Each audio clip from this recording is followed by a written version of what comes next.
Fala, galera! Essa é a série de 3 episódios, onde eu conto um pouquinho da minha história. E esse episódio é o terceiro, onde eu conto como eu entendi todo o meu acidente, como eu entendi o propósito do meu acidente e aonde eu consegui extrair todos os códigos do meu acidente. 4 anos depois do meu acidente... não. Pera, volta... Reversa. Quando eu saí do hospital, eu saí dia 7 de fevereiro. Eu entrei dia 7 de outubro de 2013, saí dia 7 de fevereiro de 2014.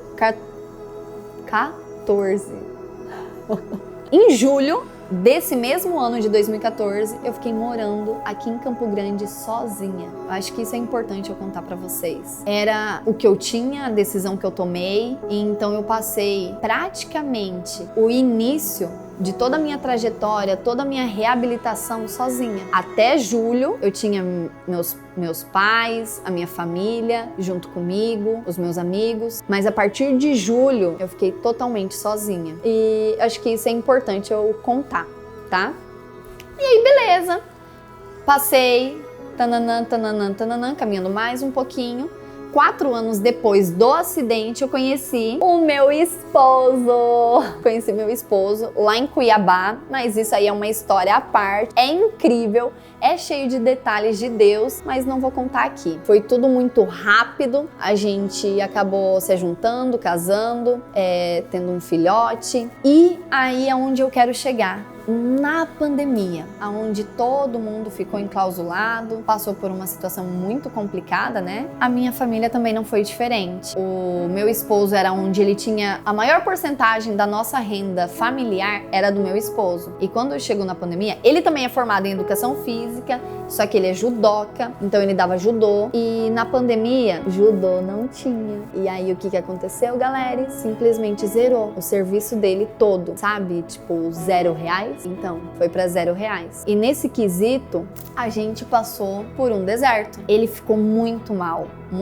mesmo, porque a vida dele era o judô. Ele fazia mais de 10 anos que ele tava dentro do judô, então a vida dele era o judô. E nesse quesito, lembra aquilo que eu falei da nossa mente? Ele começou a ter muitos pensamentos ruins. E eu falo que Deus estava comigo e ele falou pra mim assim: Deus, começa a ler a Bíblia e começa a ler inteligência emocional. Galera, até a pandemia, eu nunca tinha lido um livro. Eu já tinha lido, tipo, 1 página, 2 páginas, 10 páginas, beleza. Agora, zerar, nunca. E aí, nessa hora, veio assim, começa a ler inteligência emocional, começa a ler a Bíblia. E eu comecei a me aprofundar, e o que Deus falou pra mim? Que eu precisava compreender o que eu tava vivendo. Mas era compreender na palavra, compreender no que Ele planejou pra gente, entende? Porque a gente precisa ter uma clareza que existe um Criador do que a gente está vivendo neste exato momento. Existe um Criador. E esse Criador,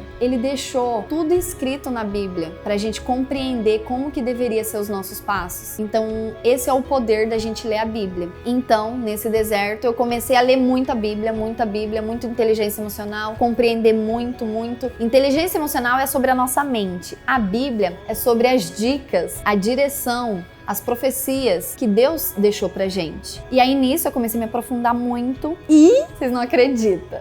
Vocês não acreditam. Eu comecei a ter todas as respostas do meu acidente. Sabe quantos anos depois? 7 anos depois. 7 anos depois eu comecei a ter a resposta de todas as perguntas que eu tinha do meu acidente. E aí nisso comecei a fluir nessa questão do meu acidente e tudo mais. Deus começou a ministrar muito no meu coração, porque eu comecei a ter muita intimidade com Ele. E como que é pra gente ter intimidade com Ele?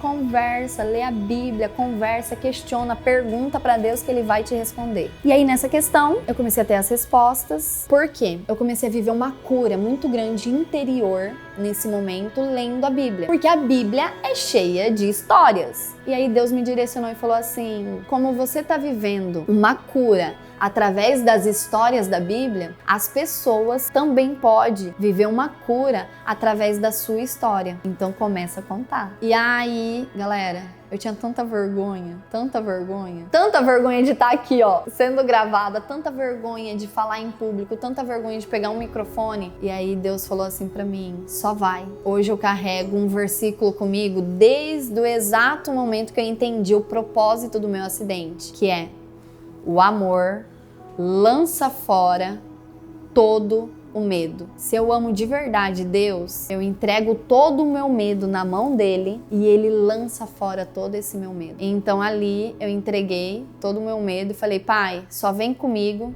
que eu tô indo. Então ali, naquela intimidade, naquele deserto que eu tava vivendo, eu consegui compreender o propósito do meu acidente, que era eu começar a contar essa história pras pessoas. Não só pras pessoas que eu conhecia no dia a dia, porque isso eu sempre contei, mas começar a contar nos locais que as pessoas me chamam, como hoje tá podendo colocar aqui no YouTube pra você. Eu entendi que a gente é cheio de trauma, a gente é cheio de situações que aconteceu na nossa vida. E pra gente se curar, a gente tem que se conectar. A gente tem que conhecer a história do outro e poder ver que cura também pode vir na nossa vida. Quando eu compreendi, então, realmente qual era o propósito de Deus na minha vida, se você ainda tá aí se questionando qual é, tem gente que ainda não consegue compreender. Galera, o propósito é eu poder contar a minha história e poder ser canal de cura, canal de renovo, canal de mudança de rota na sua vida, canal de aprendizagem, canal de bênção na vida das pessoas. Mas para isso eu precisava ter coragem de contar a minha história. E aí eu comecei a contar, e nessa questão eu entrei no mover de Deus, eu comecei a ter muita intimidade com ele, eu comecei a ter visão, e eu acabei tendo uma visão que eu estaria num local, doideira galera, eu estaria num local que se chama um resort das Oliveiras, acho que é. E eu estaria lá dentro. E uma das coisas que eu aprendi na Bíblia é que se Deus te dá visão, ele te dá a provisão. Então eu falei, cara, Deus me quer lá, eu vi com muita clareza, então eu já tô lá. Agora eu preciso acessar a minha ida pra lá. Mas lembra que neste exato momento que eu tava ali, vivendo essa intimidade com Deus, o meu marido estava sem grana, então essa parte eu não contei, mas quem ficou ajudando a gente financeiramente foi a minha mãe. Graças a Deus, a minha mãe pôde ajudar a gente e ela que ajudou a gente uma boa parte desse tempo. E aí quando eu tive a visão pra ir nesse local do resort, na minha cabeça, galera, cabeça de raciocínio lógico, mas já quero deixar aqui, ó, um spoiler. Deus não trabalha em raciocínio lógico. Eita! E aí o que acontece? No meu raciocínio lógico, eu falei, cara, se eu não tenho dinheiro agora, mas eu tive a visão pra tá lá, beleza, eu vou tá lá, minha mãe que tá pagando, quem vai pagar? Quem, galera? Minha mãe! Eu liguei pra minha mãe super com muita clareza, tipo, minha mãe vai pagar pra eu ir. Liguei de vídeo, ela morava ainda em Amambai. Mãe, tive uma visão que eu vou estar num local, eu sei que Deus quer que eu esteja lá, só que o valor do ingresso é R$1.000. Você paga pra eu ir? Ela olhou com uma cara bem linda, maravilhosa, fechou assim e falou, não, se eu for pagar vai ser ano que vem. Na minha cabeça eu falei, fechou. Porque eu tinha vivido uma situação antes que eu tinha aprendido muito sobre a fé. O que eu aprendi sobre a fé nessa vez que eu passei um pouquinho antes, que eu não contei aqui pra vocês. Mas tá no livro, tá? Fica tranquilo que tá no livro. Que a fé é acreditar sem duvidar. Se você duvidou, fica tranquilo. Você não tá com fé nisso. Gabriela, como assim? Então, é assim, galera. É o que temos pra hoje. Então eu já tinha aprendido que eu não poderia duvidar. Então quando a minha mãe soltou um nãozão na minha cara, assim, ó, tcharam! Não. Eu falei, fechou, tá tudo bem. Se não é a senhora que vai pagar, eu desliguei a conversa com ela. Minha mãe já com uma cara, tipo assim, a minha filha está meio louca. Minha sogra tava lá, eu lembro que ela tava lavando a louça. Ela olhou com uma cara desesperada. Falou, Gabi, e agora? Falei, dona Elza, não sei, mas eu sei que alguém vai pagar. Porque eu já vi que eu tô lá. Eu tive a visão nesse quesito, galera. Foi à noite que eu conversei com a minha mãe. No outro dia de manhã, eu recebo uma mensagem dizendo assim, oi, Gabriela, tudo bem? Deus falou pra mim que é pra eu pagar pra você ir nesse evento e que é pra eu te levar. Vamos? Cara, eu nem conhecia a guria, era uma menina. Que no caso hoje ela é minha amiga, mas na época ela não era minha amiga. Eu nem conhecia ela pessoalmente. E eu fiquei, caraca, olha o poder de Deus, olha o sobrenatural de Deus, olha o mover de Deus. Eu lembro que eu falei, beleza, porque eu tava vivendo isso, eu queria ir. Ela falou assim, me manda o Pix que eu vou fazer a transferência aqui e você faz a compra do seu ingresso. Galera, acelerando aí o processo bem rápido, quando eu comprei o ingresso, veio na minha cabeça, ferrou, porque eu só tinha o dinheiro do ingresso. Eu tinha que ter o do hotel, o do transporte, da comida. E aí eu conversando com ela falou assim, vamos fazer alguma coisa pra vender. E daí você vende e consegue o dinheiro. Eu falei, beleza. A gente fez uma caneca com frases bíblicas. Eu coloquei minha cara estampada no Instagram e falei, galera, aconteceu isso. E eu estou aqui vendendo, eu quero ir pra aquele evento e é isso. Quem puder me ajudar, quem quiser me ajudar, me envia o Pix. E daí eu vou entregar a caneca quando eu voltar, porque tipo, já tava muito em cima do evento. Galera, eu comecei a receber mensagem assim, Gabriela, eu não quero a caneca, eu só quero te ajudar. Plim. Gabriela, eu não quero a caneca, eu só quero te ajudar. Gabriela, eu não quero a caneca, eu só quero te ajudar. E eu comecei a receber dinheiro. E aí nisso, eu sei que eu fui, consegui pagar todas as coisas que eu precisava pagar. E sabe o que aconteceu? O que Deus tinha pra mim lá. Eu lembro que eu fui no evento e que eu passei por uma guerra mental lá, porque eu queria ficar curtindo o evento. E aí o que aconteceu? Numa noite lá no jantar, eu tive sinais de Deus. Vieram 2 homens, um em cada momento. Um homem veio, encostou a mão no meu ombro assim e falou assim, Gabriela, você tem que se conectar com a Elis. Galera, eu sabia quem era a Elis, mas eu não queria me conectar com ela. Porque o meu coração estava apontado para outra pessoa. Olha só, aí tem já aquele código, né? O quanto a gente tem que cuidar para onde o nosso coração tá apontado. Eu falei assim, entendi, tudo bem, beleza. Passou alguns minutos, veio outro homem, se encostou em mim, colocou a mão no meu ombro e falou, Gabriela, você tem que se conectar com a Elis. Aí eu já falei, eita que agora ficou estranho.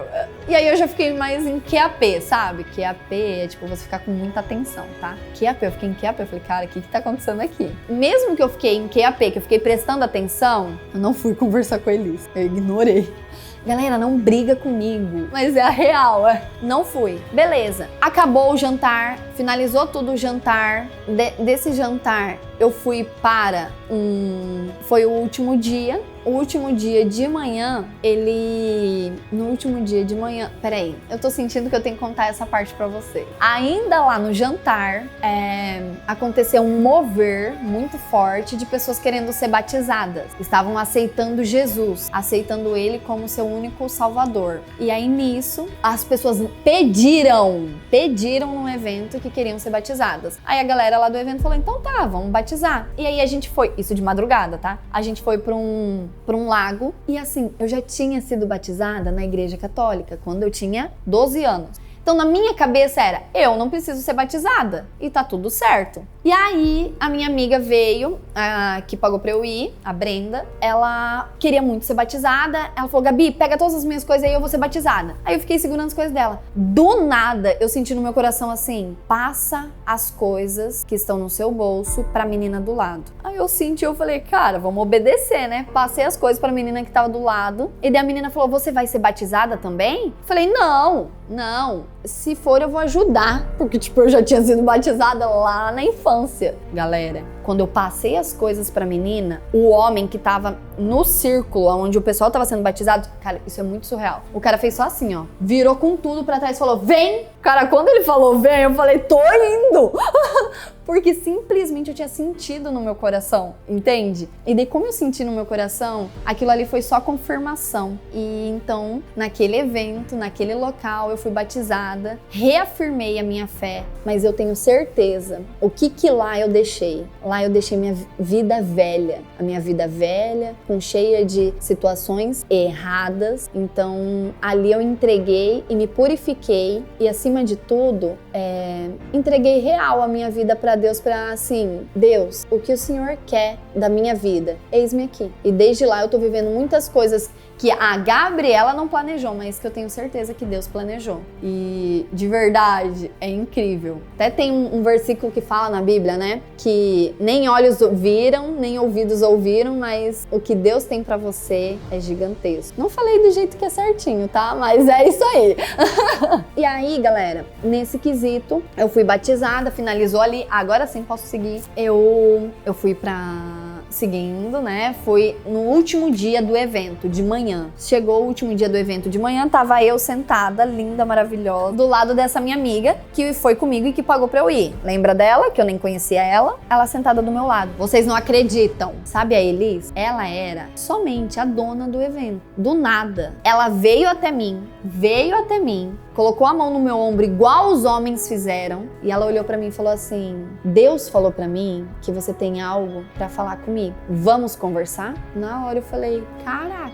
Tipo, eu não falei nada, mas eu fiquei com uma cara com certeza pasma. Tipo, o que tá acontecendo aqui? E aí nessa situação, eu acho que ela viu minha cara pasma e falou assim: depois a gente conversa, tá bom?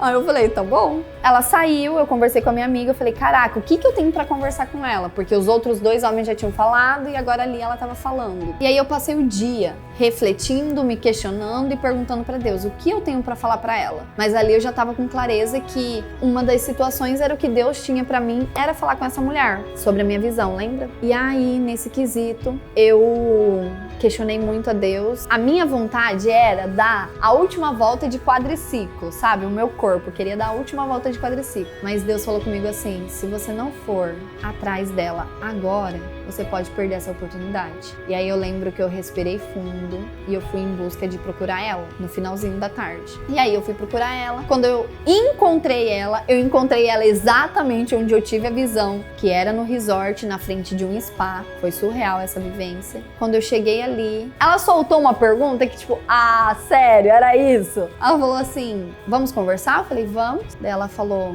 qual é a sua história? Galera, qual é a minha história? Hoje, já faz 10 anos que eu conto ela. Mas quando eu conheci aquela mulher, fazia 7 anos que eu contava ela. Então, se era sobre a minha história, eu tinha muito... sabia o que eu falava, o que eu poderia falar, né? E aí eu contei pra ela, e daí ela disse pra mim que a minha história poderia virar um livro, que deveria virar um livro, e que poderia levar muita cura na vida das pessoas. E aí, galera, o que aconteceu? Eu olhei pra ela e falei assim, acho que não. Ela falou assim, não, você tem que levar, não sei o que. Eu falei, não, pera, é porque eu fiz uma coisa e se for pra escrever livro, eu acho que não faz sentido. Ela falou, olha, Deus já te perdoou, como perdoou Abraão, como perdoou Isaac, como perdoou Jacó. Tá tudo bem, escreve o seu livro. Eu falei, deixa eu te falar, que agora eu vou contar pra vocês aqui. Durante 7 anos, eu contei a mentira do meu acidente pra todo mundo. Pais, pai, mãe, tio, tia, médico, enfermeiro, todo mundo.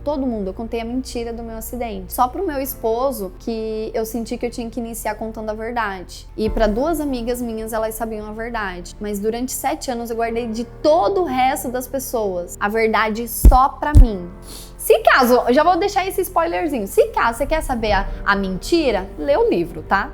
Dá aquela leitura no livro, porque lá eu conto a verdade, a mentira, tudo mais. Mas aqui eu vou contar só a verdade é o que vocês já sabem. E desde quando eu entendi o propósito de tudo isso, eu me coloquei à disposição de contar somente a verdade. E aí, nisso, eu falei pra ela, eu falei, olha, então, eu contei a mentira do meu acidente, e com isso, quando eu contei a mentira, eu não pedi permissão pro meu ex pra eu contar a mentira, só menti. Então hoje, com a minha clareza, com o meu entendimento, eu dei uma punhalada nas costas dele. De tipo assim, eu não perguntei se podia mentir, eu só menti. E aí, se eu escrever um livro sem pedir permissão pra ele, sem falar, olha, estou contando a verdade, eu acredito que vai ser outra punhalada nas costas. E aí ela falou isso, né? Deus já te perdoou, tá tudo bem, chega no teu estado, escreve o livro e tipo, segue o baile, né? E eu falei assim, não.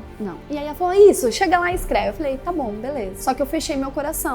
Dentro do meu coração era, eu só vou escrever o livro, se é pra eu escrever o livro, se eu ver ele pessoalmente. E aí, galera, se prepara, porque eu saí de São Paulo domingo, cheguei aqui segunda e na terça-feira eu dei de cara com ele. Vocês acreditam nisso? Fazia 5 anos que eu não via ele. 5 anos que eu não via ele e ele não mora aqui em Campo Grande. Então, aí eu encontrei ele. E Deus falou pra mim assim, você não disse que você escreveria um livro só se você visse ele? Então pode ir lá falar com ele. E aí, galera, eu tive que criar coragem, encontrar coragem e ir lá falar com ele. E aí eu falei pra ele que eu estava falando a verdade e ele disse, tudo bem. Quando ele disse tudo bem, galera, foi como se tivesse saído um peso gigantesco das minhas costas. Eu não sei explicar, mas eu digo que eu comecei a compreender um pouquinho do mundo espiritual sobre isso. E aí ali eu vivi mais o sobrenatural de Deus e acabei escrevendo o meu livro em 24 horas. Eu tenho certeza que o livro já estava dentro de mim há muito tempo. Nessa questão de escrever em 24 horas, foi o sobrenatural de Deus, não tem como não ser. Eu tinha combinado com a mulher que eu ia escrever em 3 meses e eu acabei escrevendo em 24 horas. Eu escrevi em áudio, através de áudio, e eu paguei para uma mulher para ela transcrever.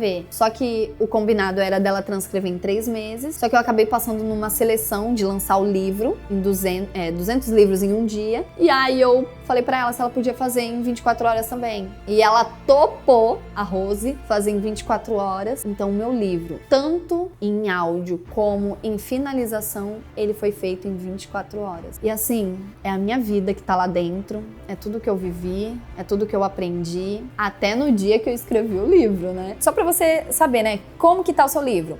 Como é o tema do livro? Gente, isso é importante.